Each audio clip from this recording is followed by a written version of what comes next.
بسم اللہ الرحمن الرحیم۔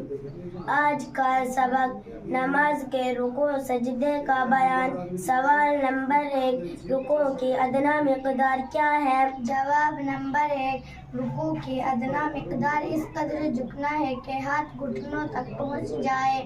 سوال نمبر 2، رکوع کا مسنون طریقہ کیا ہے؟ جواب نمبر 2، اس قدر جھکنا کہ سر اور کمر برابر رہے اور ہاتھ پسلیوں سے جدا رہے اور گھٹنوں کو دونوں ہاتھوں سے پکڑ لیا جائے۔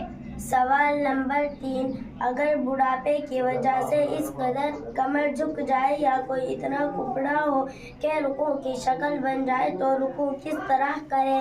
جواب نمبر 3، سر سے اشارہ کر لے، یعنی صرف سر کو جھکا دینے سے اس کا رکوع ادا ہو جائے گا۔ سوال نمبر 4، سجدے سے کیا مراد ہے؟ جواب نمبر 4، اگر کسی عذر سے ایسا کرے تو جائز ہے اور بلا عذر